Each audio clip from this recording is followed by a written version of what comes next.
Sinusitis. Sinusitis is basically a sinus infection.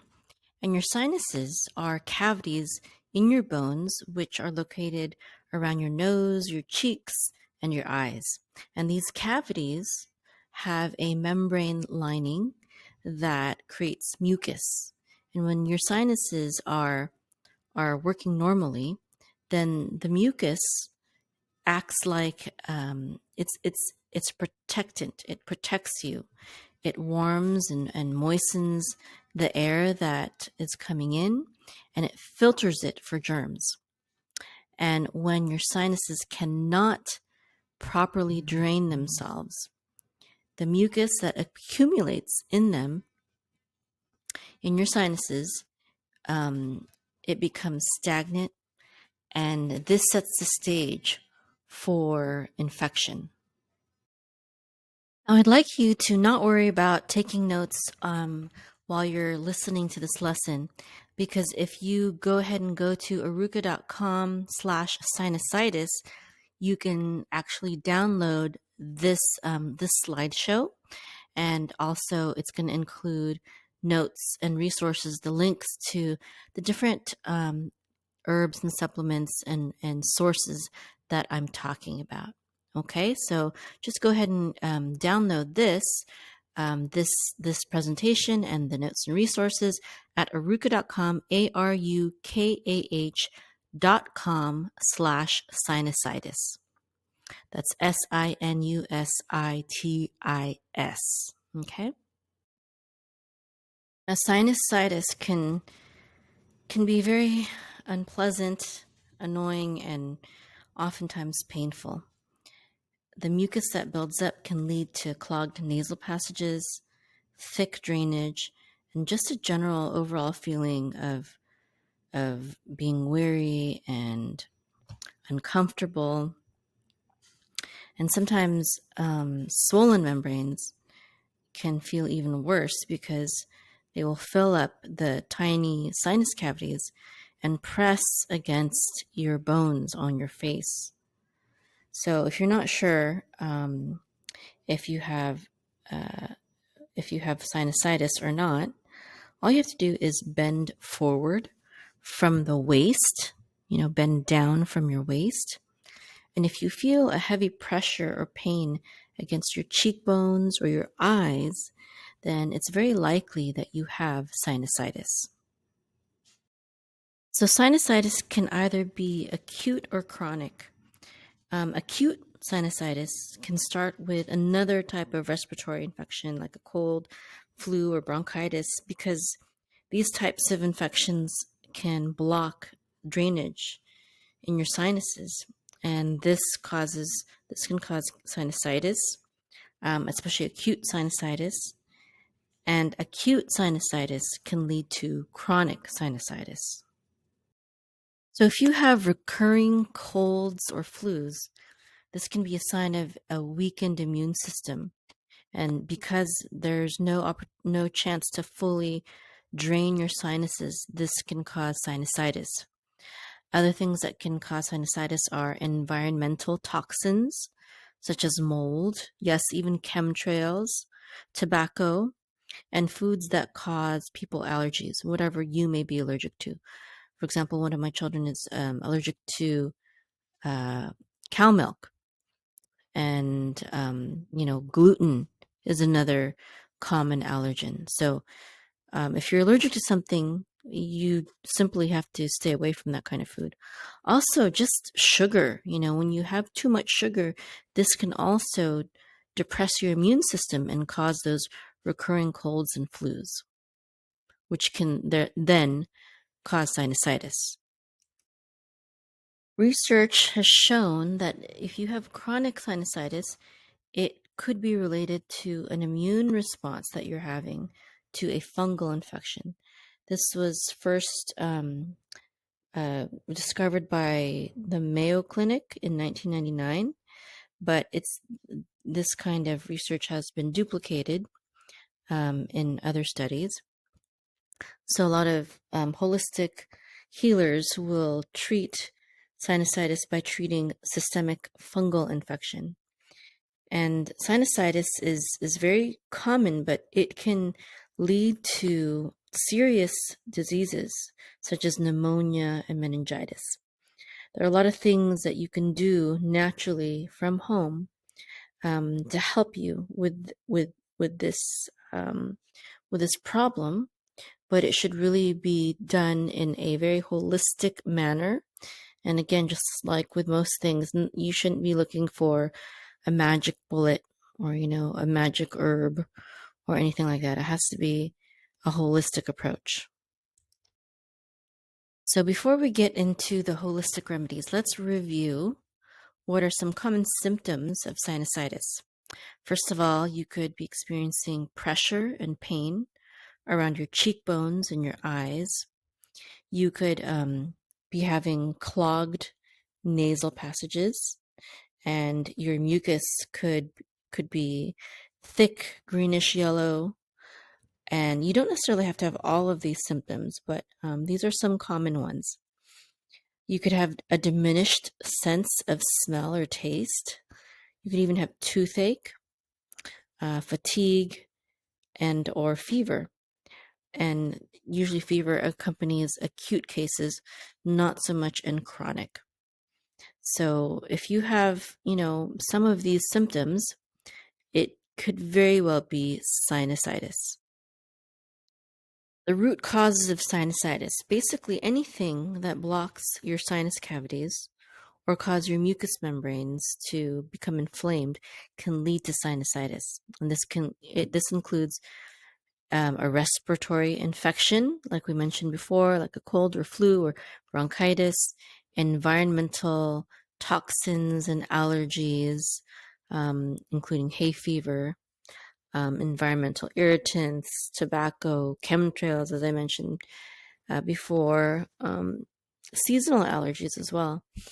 And there's definitely things that you can do about that too, which we'll talk about. Food allergies or sensitivities, milk, especially pasteurized milk from the store, cow milk, pasteurized cow milk, can be very mucus forming.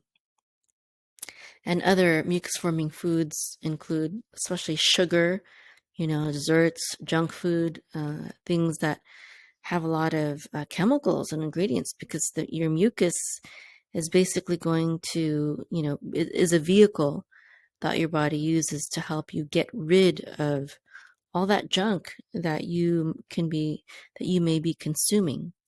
So sugar, chemicals in your foods, a dental infection, which, you'll have to go see a good dentist to take care of that. Also, anything that puts pressure on your sinuses, like swimming, scuba diving, or even flying in planes, it can contribute to it. But unless you're doing that kind of thing all the time, that might contribute to the pain. But it's really not going to be the main root cause. It's usually one of the things mentioned earlier. Also, an immune system reacting to a fungal infection, especially candidiasis or candida. Okay, this is a major type of fungal infection that can affect your sinuses. And for candidiasis, you really have to just, as mentioned before, stop eating sugar and sweets. And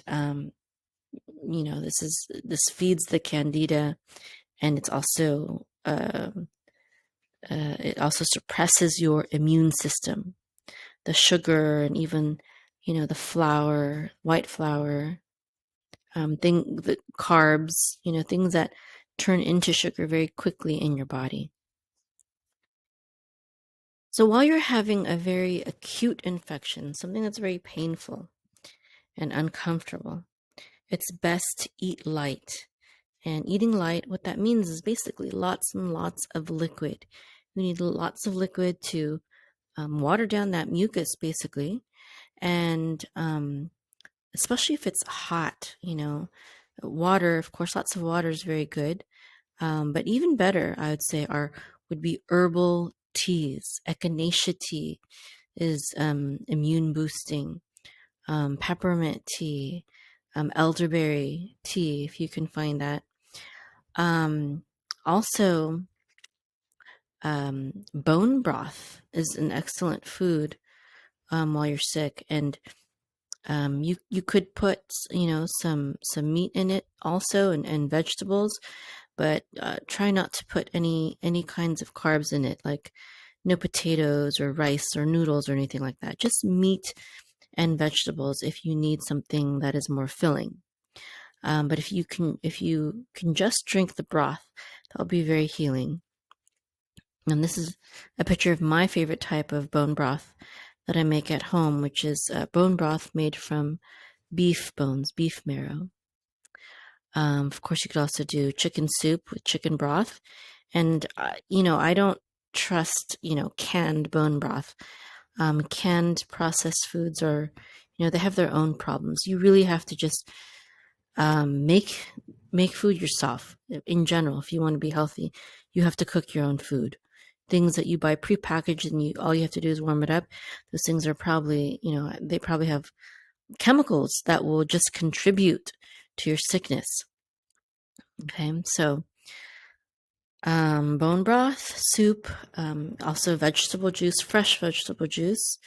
You could juice, celery, cucumber, carrots, different things. Parsley, ginger would be really good.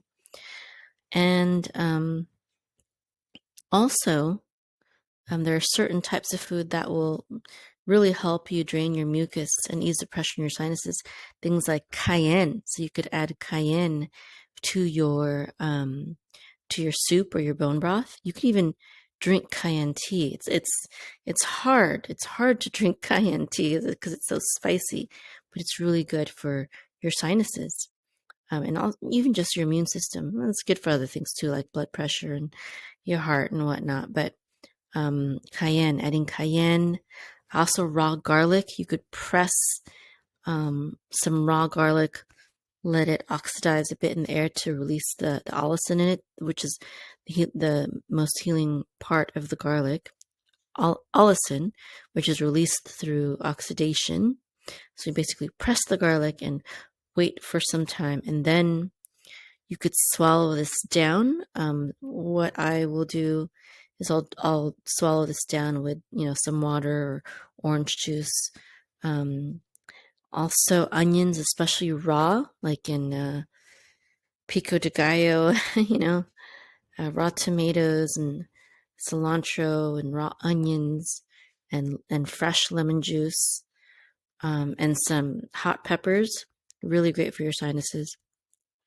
You could also crush some horseradish, like a teaspoon of horseradish, mix it with some lemon juice, and then just gulp that down. It's really good. It's just really good for your sinuses and helping them clear out these natural herbs that are just freely available usually in your kitchen, and you can easily get these things from a grocery store, which is wonderful. I think those are the top things. You can also take flax seeds or flaxseed oil to help reduce the inflammation. You could do a teaspoon of flaxseed oil every day during the infection, and you can add flaxseed also to your food daily. It's really healthy. Now, if you have to take antibiotics, you should be sure to also take a probiotic supplement or lots of naturally probiotic rich foods such as kefir and sauerkraut to repopulate your gut, because antibiotics, they can kill the sinus infection, but they'll also destroy your the probiotics in your body, which are really important for overall immune health. So they're important for a strong immune system. Okay. And in general, when you're not having an acute infection, you should really be eating real foods, not processed, not things that are prepackaged, but things that you have to cook yourself. fresh fruits and vegetables, and broths again, good quality meat, not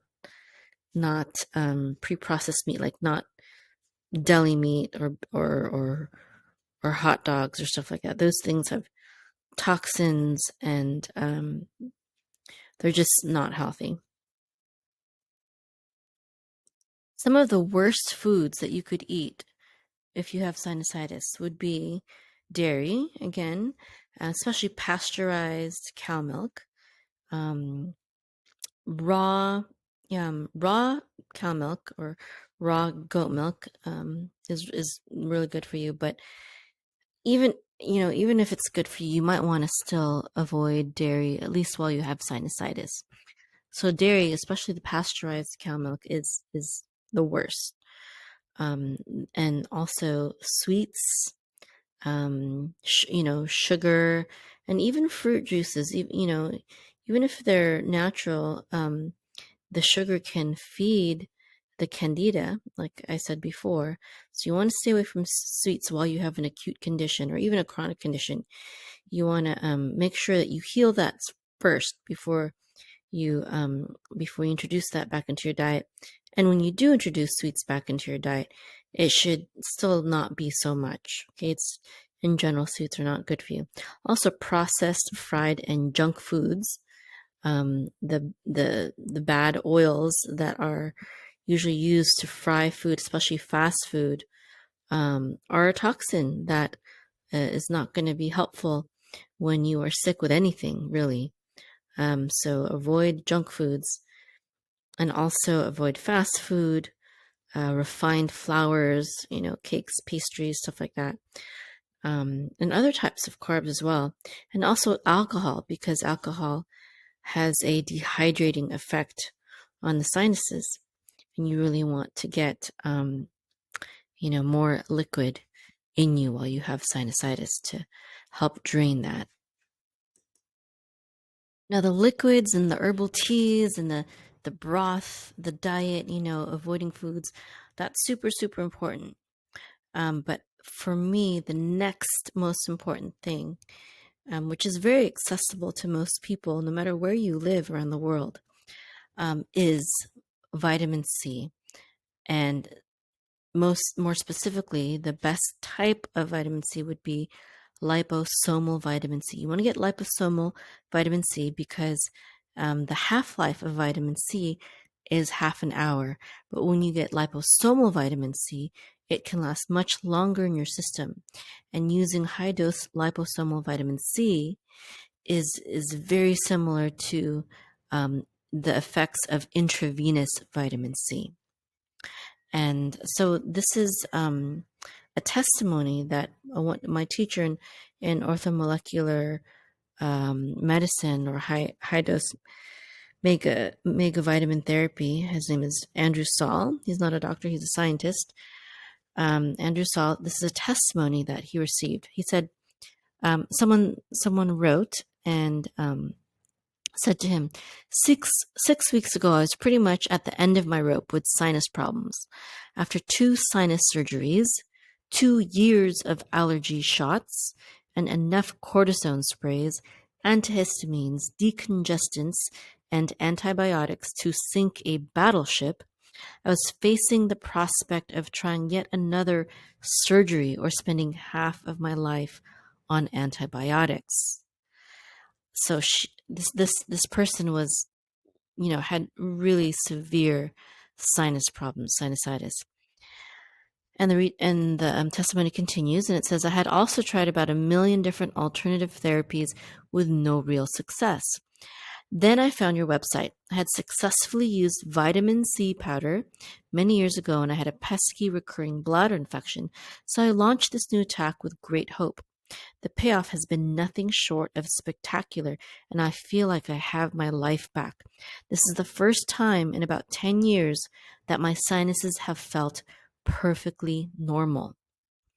Okay, so liposomal vitamin C, how much? I would start with 2,000 milligrams every hour. But the highest dose that Andrew Saul has recommended is 2,000 milligrams every 6 minutes. Now, you probably won't feel comfortable taking that much in the beginning. So that's why I'm saying, you could start with 2,000 milligrams per hour. Now, this dosage is for an average adult, an average weight adult, and you can adjust this according to weight. So, let's say the average adult is maybe, 180 pounds. So you could, it actually doesn't matter with the starting dose. You can still start with 2,000 milligrams, no matter how much you weigh, because that's just a starting dose for megadose vitamin therapy with vitamin C. But especially with the per 6 minutes dose, you would probably want to adjust that according to weight. So this is, very affordable and effective for all sorts of infections, including sinus infections. So you can easily get liposomal vitamin C from Sprouts, but the higher dosage ones that I found, I like the one from Mercola.com, that online store, and also there's lots of different brands on Amazon.com.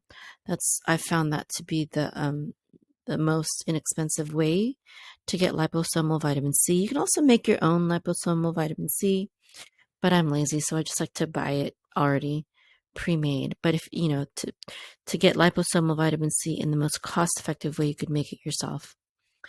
Just go to Amazon.com and they'll ship it to you.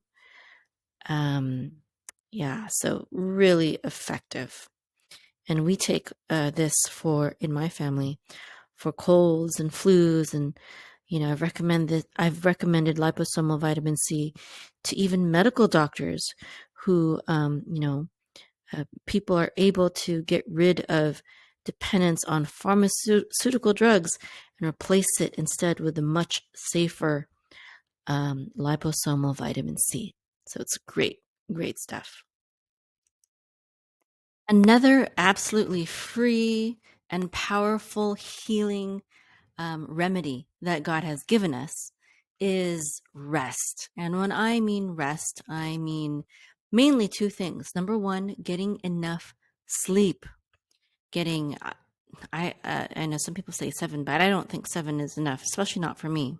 And especially if you're sick, I would say 8 or maybe even 9 when you're sick.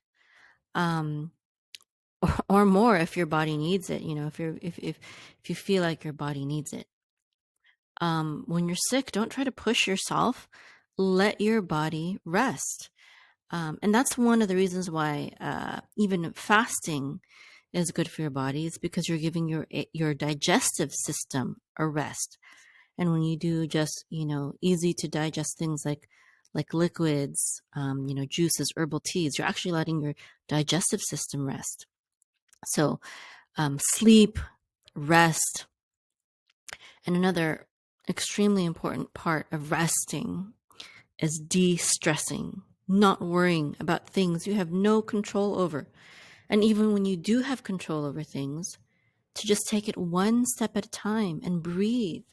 And remember that your health is just as important as that problem that you may have, or you think you may have. Sometimes it's all in our head. Sometimes it's not even really a problem at all. It's just something that we have to do or deal with. And we don't have to necessarily stress over it. We just have to handle it. And, de-stressing, not worrying, taking the actions that you need to fix the problem, but not worrying about it. We don't control the world, and we don't need to. And that's one of the wonderful things about having faith in God, is we know that He's in control. And we know that if we do good, we do the right thing as best we can, that He will take care of the rest. He will take care of all the things that we can't take care of. And everything, all the people that we love, He loves them even more. And He wants to take care of them even more than we do, even more than we can. And that includes, our finances as well. He wants to take care of us. He wants to help us with even with our finances. Finances are a very big deal. There are a lot of people who commit suicide because of financial difficulties. Financial difficulties are a big cause of stress and also divorce, breaking up marriages, and conflict over children is another big stressor in marriage, and it doesn't have to be. Um, you know, I know, it sounds crazy, but you can lose the whole world. But if you have your health and your vitality, you can rebuild everything over again. So you don't need to stress. God loves you and God wants to take care of you. Just do the best you can and don't stress out. Get enough sleep and de-stress. And this is going to be a great boost for your immune system. Stress causes cancer and it lowers your immune system. It's just really, really not good for you. Now, I'd like to share with you a formula from one of my greatest herbalist teachers, Master Herbalist John R. Christopher. And he's called Dr. Christopher, but he's not a medical doctor. He's an herbalist. And, his formulas have really helped me with so many things. I learned so much from this man, and he was a godly man as well. So I really trust his wisdom. And I really like to always check what he recommends. And for sinusitis, he recommended this formula, which consists of Brigham tea or ephedra, also known as ephedra, marshmallow root, golden seal root, chaparral, burdock root, parsley root, lobelia, and cayenne. And these are all really great herbs. But the very first one listed is always going to be like the most important one. So the first one listed here is Brigham tea. And Brigham tea is also named Ephedra viridis. I'm not sure if I pronounced that right, but Ephedra viridis, and it's known by other names as well. It received the name Brigham tea because of the fact that it was popularized by Mormon pioneers, but before Mormons, it was used by Native Americans. And, it's been used for maybe 5,000 years by man, by humankind. It's also known as joint fir, squaw tea, tick tea, desert tea, miner's tea, teamster's tea, Mexican tea, and popotillo. It has many names. But you can find it as Brigham tea on Amazon.com. Now, Brigham tea has been used medicinally, as I said, for maybe 5,000 years. And to my knowledge and to herbalist John R. Christopher's knowledge, there has been no reported undesirable side effects when you use the plant in its whole state, when you use the plant in its natural state. And it's been used for lots of different types of issues, including asthma, hay fever, other types of allergies, cold or influenza, arthritis, fluid retention, coughs, malarial and other fevers, headaches, rheumatism, syphilis, boils, acne, as a digestive tonic, and many other things. It was used by the frontiersmen for venereal diseases such as syphilis and gonorrhea. Now, Brigham tea includes ephedrine, pseudoephedrine, and leucinin 2, phosphorus, resin, tannin, and vicinin 2 among its active constituents. And the allopathic world actually extracts ephedrine and pseudoephedrine for use in pharmaceuticals. So this just goes to show how effective it is that even the pharmaceutical industry extracts it. Now, like I said, it's better, it's much safer when it's used in its natural form. When you extract things from their natural environment, you don't get the same kind of harmony and protection that you would get from using the whole plant. So the pharmacological action of ephedrine is like adrenaline. Um, its pressor and vasoconstrictor activity is lower, but its action lasts longer, and it stimulates respiration and increases the depth of respiration. Ephedrine reinforces your heart's action and dilates the bronchi, especially during spasms. And this is why it's used for bronchial asthma. It's really good for your breathing. And ephedrine stimulates your central nervous system, and it's used for treating um, even depression and narcolepsy. It's really an awesome herb. It's an expectorant, and it's used for acute sinusitis and hay fever. And that's why it's so important right now to talk about this, because it's good for acute sinusitis. So if you take ephedrine extract, it can have side effects. So it's best to just drink it in natural tea form. That's my favorite way to take herbs, is either in powdered form or in tea form. So this is a great formula. But if you can only get Brigham tea or ephedra, or if you can only afford one ingredient, you can just get that. You can get it from Amazon, very easy, and it'll be shipped to you. But the other ingredients in the formula are also good. And okay, I want to talk about a few more herbs and supplements that are also good for sinusitis.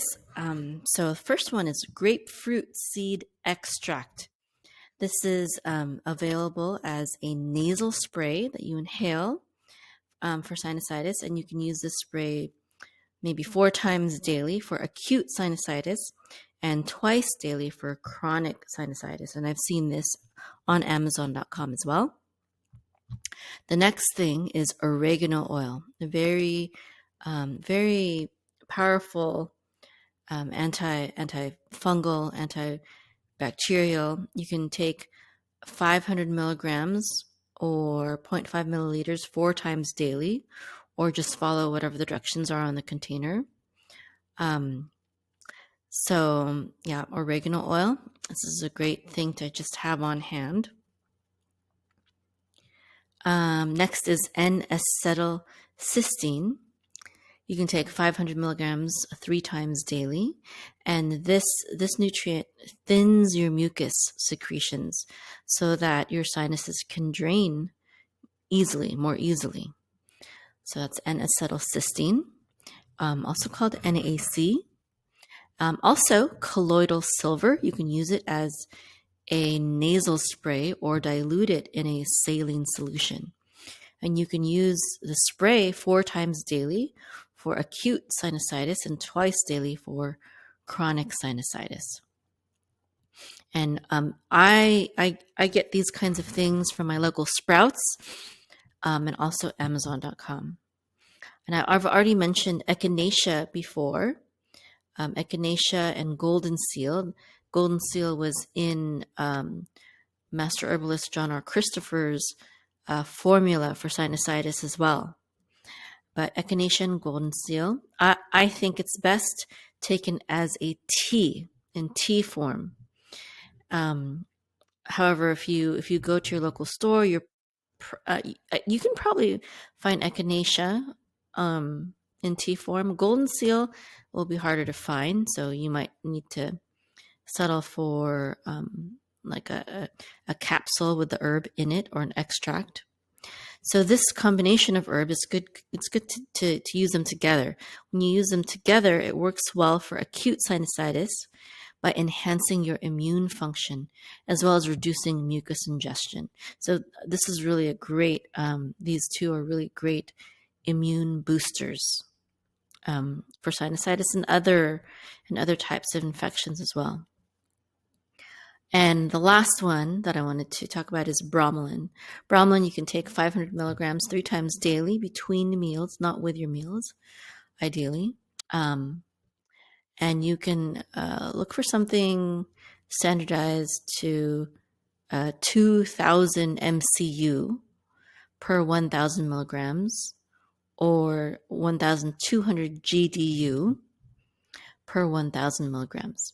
Bromelain has a natural anti-inflammatory effect, and it's been shown in studies to improve acute sinusitis.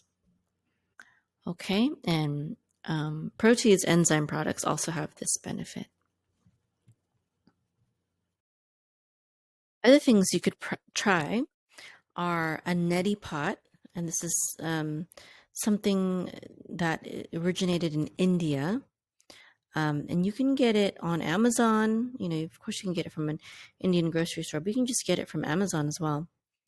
And if you can't get a neti pot, you could also go swimming in a swimming pool.